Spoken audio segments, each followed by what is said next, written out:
Habari, leo nataka niwaoneshe jinsi ya kutengeneza stroke text kama inaweza kukusaidia kwenye kutengeneza posters za muziki za wasanii, kuandika hivyo kama unavyoonaga hii effect kwenye posters za watu. Unachotakiwa kuwa nacho ni background. Nitakuja hapa kwenye new file, nitatengeneza file size. Hapa kwa vile nakufundisha, nitakuonyesha jinsi ya kutengeneza kwenye file kubwa ili uone effect zote zinavyotokea. Unatengeneza kwenye file size ambazo upana ni 1920 na urefu ni 1080. Hii ni landscape, resolution ni 300 pixel per inch, color ni RGB, ni 8 bits. Alafu nita create hapa. Naweza nikaanza kutengeneza hivi lakini nataka nipate background color. Kwa hiyo nitachagua hapa kwenye njano, then nitachagua rangi yoyote hiyo sio mbaya. Nita click okay. Nikimaliza nitailock ile ya nitakachokifanya. Nitakuja na type tool, font nayotumia ni hii hapa, inaitwa Athens. Nita click hapa, nitaandika old, nitashuka chini, nitaandika school,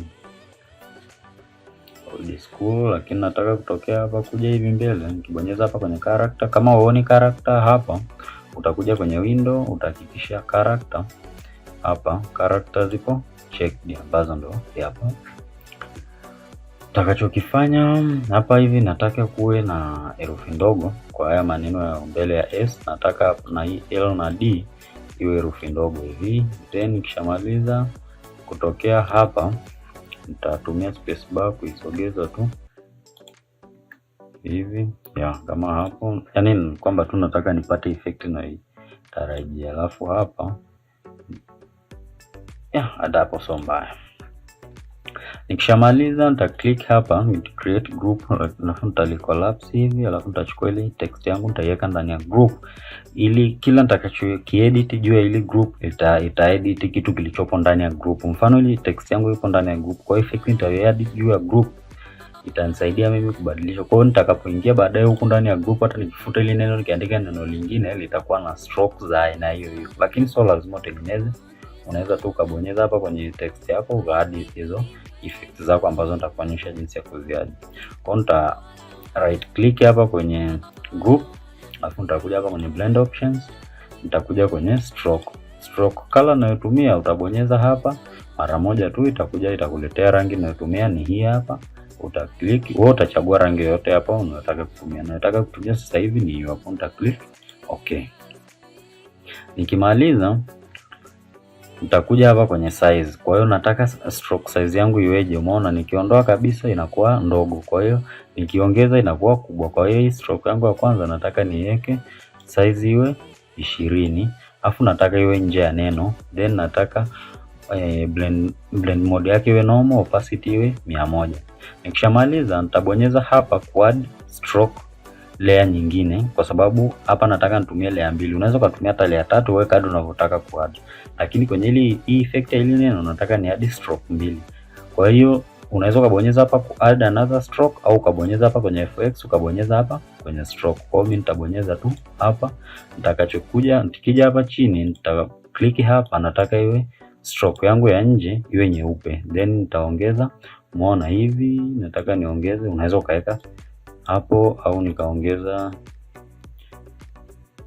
hapo sio mbaya 41, nika click okay. Lakini nikiangalia text yangu nataka ni hadi hii gradient, umeona.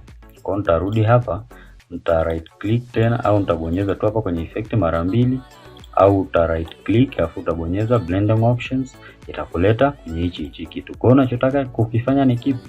Nataka ni add gradient overlay. Umeona, ya mwisho kuitumia gradient overlay ni hapa. Nita click hapa ni kwa kuchange gradient color. Kwa hiyo uta click hapa, alafu uta click hapa, alafu uta click hapa, utachagua rangi yoyote. Rangi niliyopenda mimi kuitumia huku chini ni hii hapa, umeona. Kwa hiyo nita click hapa, nikimaliza nitaweka okay. Hii hapa inakusaidia wewe kudetermine unataka gradient yako ianzie kuanzia wapi, unaona. Kwa mimi kuanzia hapa hivi, nikaona huku kuna kokolea kuzidi kukolea, unaona. huku chini kuzidi kukolea. Kwa hiyo unaweza ukachagua hiyo rangi. Kwa hiyo rangi yangu, kwa vile rangi yangu ya nje ni hii hapa hivi, unaweza ukaselect hii hapa, unaona, ukaclick okay, ukaja na hapo ukabonyeza okay, unaona. Lakini nataka hii gradient yangu isiwe nataka ianzie hapa kwenda hivi. Nitafanyaje? Nitabonyeza hapa, itaanzia hapa kwenda huku juu, unaona. Kwa hiyo mpaka hapo nimeshamaliza. Kwa hiyo setting unazotakiwa kuwa nazo ni hizi hapa.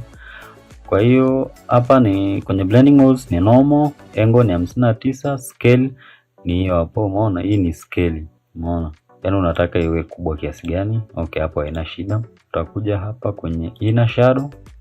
Ukishakuja kwenye inner shadow, hapa ndo magic inapotokea sasa. Unataka ni kuonyeshe jinsi ya quad hii ming'ao, umeona. Kwa hiyo utabonyeza hapa juu, mwanzo utakuta ni nyeusi, umeona. Color inayopigwa hapa ni nyeusi. Kwa hiyo mimi nimebadilisha iende kwenye nyeupe, umeona. Ili nyeupe ing'ae lazima iwe kwenye screen mode, blending modes, umeona. Unaweza kaweka kwenye lighten, umeona, bado inang'aa, lakini ikiwa kwenye screen inang'aa zaidi. Then hizi size hapa ni wewe sasa, inabidi uangalie mimi nilivyoziseti hapa. Then mwanga unataka utokee wapi, wewe mwenyewe unaweza ukabadilisha hapa, ing'ae kutokea huku juu, ing'ae kutokea hapa, ing'ae kutokea huku chini, unaona. Ni wewe sasa, lakini mimi nikaona acha niache hapa kwenye 112 litokee juu. Unaweza ukaadi hapo 117 ni nzuri, unaona. Hapo ni sawa. Kwa hiyo hapo ndo magic inapotokea, tunaita. Then kitu kingine cha muhimu ni hapa, ikiwa kwenye linear effect ya hiyo, nadhani umeiona. Ikiwa kwenye icon effect ndo inakuwa nzuri. Usije kuongeza size iwe kubwa sana, umeona, effect inapotea. Kwa hiyo size hapa mostly tunaweka 2 au 3. Sio mbaya, unaona. Distance unataka iwe kubwa kiasi gani? Nataka tu iwe 10 pixels. Kwa hiyo nimeongeza hapa 10 pixels. Choke nimetoa kabisa. Opacity ni 71, usiweke 100. Ukiweka 100 itaonekana sio mng'ao, ni rangi, umeona. Lakini hapo unaweza kupunguza kidogo 68, 69 au 70. Hapo ni iko fresh.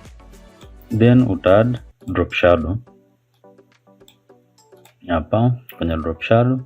Then nataka hii drop shadow yangu iwe inashuka chini. Unaweza ukabonyeza hapo ukaivuta hivi kuiseti. Ukishamaliza utaset wewe mwenyewe size unayotaka, labda nataka hapo. Then nataka drop shadow ya chini iwe hivyo hivyo, lakini nataka size kidogo iwe kama hapo hivi, ni yani kuweka uhalisia zaidi hivyo. Kwa hiyo ukishamaliza una click okay. Kwa hiyo drop shadow yako inakuwa hapo.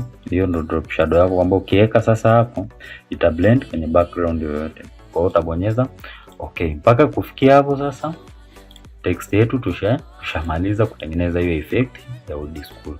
Kwa hiyo hapa nikicollapse hii hii nikafungua hapa kwenye group, kwenye text ndani hapa, umeona hii text yangu. Mfano nikija hapa ndani ya group nikitype kitu kingine, umeona labda ni collapse hapa. Then unaona kile utakachokitype ndani ya hilo group itakuwa na hizo effect. Hiyo ndo faida ya kuweka hicho kitu ndani ya group, text yako ndani ya group. Yani hapa haijalishi ni kitu gani. Mfano nikihide tena na hii, labda nikasema okay, nataka nichore shape rectangle. Nikichora hivi nikiachia tu ita apply hiyo effect yangu hivyo hivyo, umeona. Yani ndo faida ya kuedit, ya kuweka kitu ndani ya group alafu ukaliedit group zima, ukaadi hizo effect juu ya group. Ndio maana hata kama unakata kitu chochote kwenye Photoshop, labda ni chupa inakuhitaji uwe na layers zaidi ya 4 ukiwa na select chupa, umeona, ili iwe transparent. Kwa hiyo ni vizuri ukiweka layer mask juu kwenye group kuliko uweke kwenye kila kichupa kimoja, umeona. Kwa hiyo ndio hivyo. Kwa hiyo na hapa ndio hivyo, ili upate hii effect ni vizuri ukiweka kwenye group, ili kama utakuja kuedit neno lingine kama hilo uweze kuliedit kirahisi. Kwa hiyo usisahau kusubscribe na kulike ili uendelee kupata tutorial zetu zinazoendelea kuja kupitia channel hii kwa lugha ya Kiswahili. Asante.